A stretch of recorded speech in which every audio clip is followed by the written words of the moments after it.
Okay, back for another homework assignment. 110 through 113, talking about discontinuity. For 1 through 6, we're going to state the points of discontinuity of the function and identify the type without technology. So without graphing or tables or anything like that, we're just going to try and see if we can determine the type of discontinuity without any sort of help with that. If there are no points of discontinuity, state that there are none. So the types of discontinuity, just so that we're all aware, some types can be a jump, asymptote, oscillation. I know there's a fourth one. We'll maybe find out whenever we're doing these problems. I can't think of it though. All right. So looking at number 1, types of discontinuities can often occur when there's a problem with like dividing by 0. So I often like to check for those. And so looking at the denominator, I have x plus 2. That means if x is equal to negative 2, this becomes 0. And because there's no other factors that can cancel out with this x plus 2, that means it's not a whole. So this has to be, so I'll say at x equals negative 2, there's a point of discontinuity, and I think it's an asymptote. If you want, you can verify with technology. Sure, let's do that. Let's verify with some technology. 1 divided by x plus 2 squared. And indeed, at negative 2, we've got an asymptote. So, cool. All right, for this next one, so as I look at this one, I see a polynomial on the numerator, polynomial on the denominator. That means we have a rational expression. I'm going to see if I can factor this, and maybe it can cancel out one of these. One of these factors is x minus 1, which would cancel out. So maybe there's a whole, maybe there's not, but let's go ahead and try this out. So we'll have x minus 1 over, and then I think that's, so what multiplies to be positive 3 and adds to be negative 4, so x minus 3 and x minus 1, so just as I thought, those cancel, and this turns into 1 over x minus 1, which would mean, not x minus 1, sorry, x minus 3, and so that means for this function right here, there's a whole at x equals, wow, why didn't I give any room for this right here? So at x equals 1, that's got to be a whole. And then we still have x minus 3, which can't cancel. And so that means that at x equals 3, there has to be an asymptote. So x equals 3, there's an asymptote. Okay, we can verify that really quickly. So let's see, we had it was x minus 1 divided by x squared minus 4x plus 3, and we said, what did we say again? At 3 there's an asymptote, at 1 there's a whole, so it definitely looks like at 3 there's an asymptote, and at 1, so let's go ahead and verify that at 1, yeah, we got a hole there, so cool. Moving on to 3, let's see, x squared plus 1. So if this denominator were ever to be equal to 0, this would have to be equal to negative 1, but x squared never equals negative 1.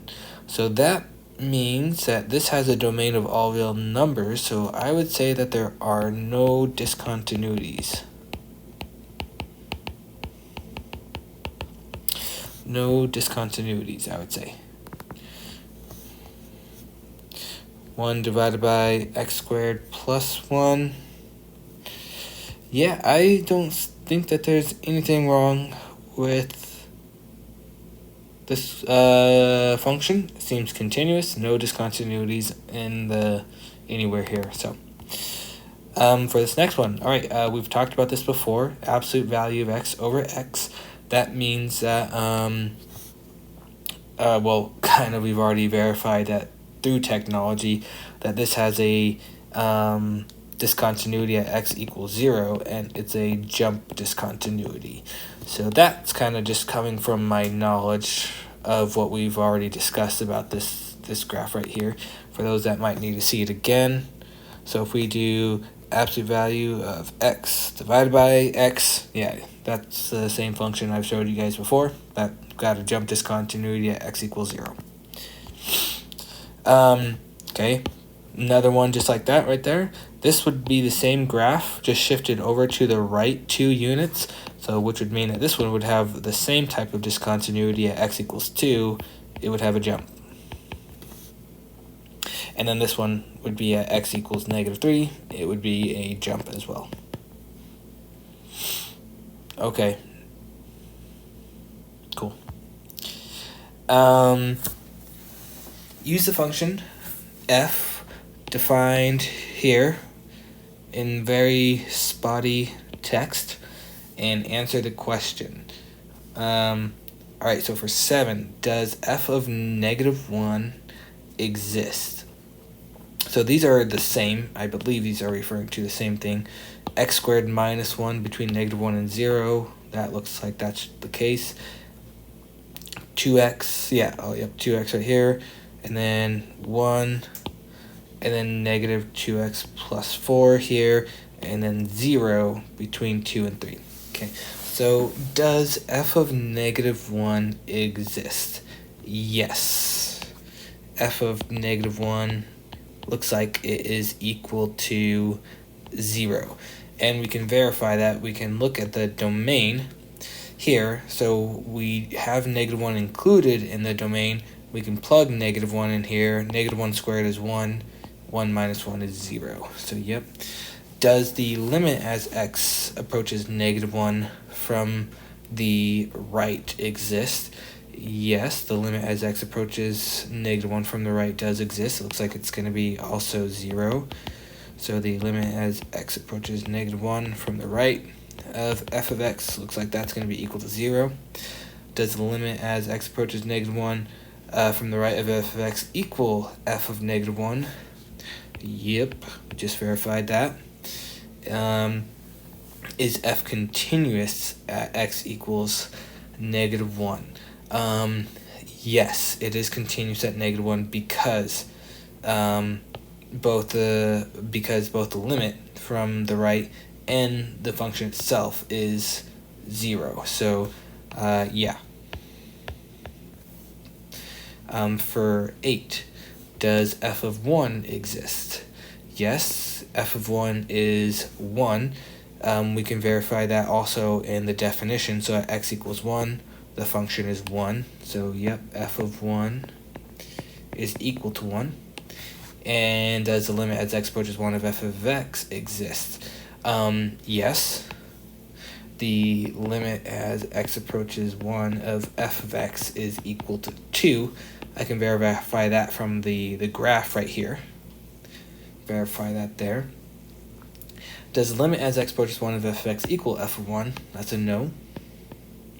And is f continuous at x equals 1? That is a no, because these are not equivalent to each other. Okay. For 9, is f defined at x equals 2? Doesn't look like it here from the graph. Doesn't look like it, and we can verify that over here.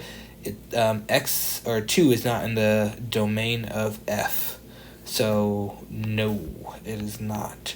Is f continuous at 2? So because it's not defined at 2, it cannot be continuous at 2, so no. And at what values of x is f continuous? And so instead of listing out all the intervals, I'm just going to list where it's not continuous. So I'm just going to say everywhere, I don't know if this is going to be easier, but everywhere on -1 to 3 except at x equals 0, 1, and 2. I think that should be okay. Yeah, we'll call that okay. You can answer this question in different ways. You can say from -1 to 0, not including 0, 0 to 1, 1 to 2, 2 to 3. So there's other ways that you can state this answer. It doesn't have to be like that. For 11, what value should be assigned to f of 2 to make the extended function continuous at x equals 2? So what y value, we're talking about what y value at x equals 2 should we give the function in order for it to be continuous? We would have to make it 0. So I would just say f of 2 would have to be equal to 0 for it to be continuous. So maybe up here in this graph, what we would do to the definition, we would probably like right here, we would say x equals 2, and then for the y value, we would say 0. What new value should be assigned to f of 1 to make the new function continuous at x equals 1? So right now the current y value is 1 at x equals 1. For it to be continuous, we would have to assign it the y value of 2. So we would have to say that f of 1 is equal to 2. That's the new y value we would have to give it at x equals 1. 13, is it possible to extend f to be continuous at x equals 0? So at x equals 0, no. The only way to make it continuous at x equals 0 is if this function was like maybe x squared and we would have to include a new value here. But is it possible to extend f? No, not like we did in 11 and 12. So I'm just gonna say no. I don't think there's a good way to do that unless you totally redefine one of those parts. For 14, is it possible to extend f to be continuous at x equals 3? Yeah, you would just have to assign it a new value. So you could probably just say f of 3 would have to be equal to 0. So, yeah. Okay. Oh my gosh, there's more. What the heck? Okay, find a value for a so that the function is continuous. Okay, so we talked about this in the class. For these type of questions, what you're going to have to do is you're going to have to plug in 3 for both these functions and set them equal to each other. So that's going to be 3 squared minus 1 has to be equal to 2a times by 3. And then, so if they are going to be continuous at x equals 3, then they have to be equivalent at x equals 3, which is why I'm plugging in 3 and making them equal to each other. And then I just have to solve for the value of a. And so this would be 8 is equal to 6a, divide by 6, so a is equal to 8 over 6, which is equal to 4/3. Maybe we can verify that in Desmos if you guys would like. So let's say that we have x squared, we had minus 1, and then we can state for x is less than 3. Okay, and then the other part was, we'll say 2a, and then x, and then this was for values such that x is greater than 3 or equal to 3, I don't really care. So as we move a along, we said that if a was equal to, what did we say? 4/3. And there you go. If a is equal to 4/3, we can make it continuous at that part right there. Cool. Alright, for 16, same dealio. So we're going to plug in 2 for both parts. So 2 times by 2 plus 3. Set that equal to a times by 2 plus 1. That becomes 7 is equal to 2a plus 1. Subtract 1. 6 is equal to 2a. A would have to be equal to 3.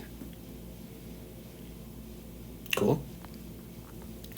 For 17, we want them to be equal at -1. So 4 minus -1 squared, and set that equal to a times by -1 squared minus 1. That's going to become 4 minus 1 equal to a minus 1. That's going to be equal to 3. It's equal to a minus 1.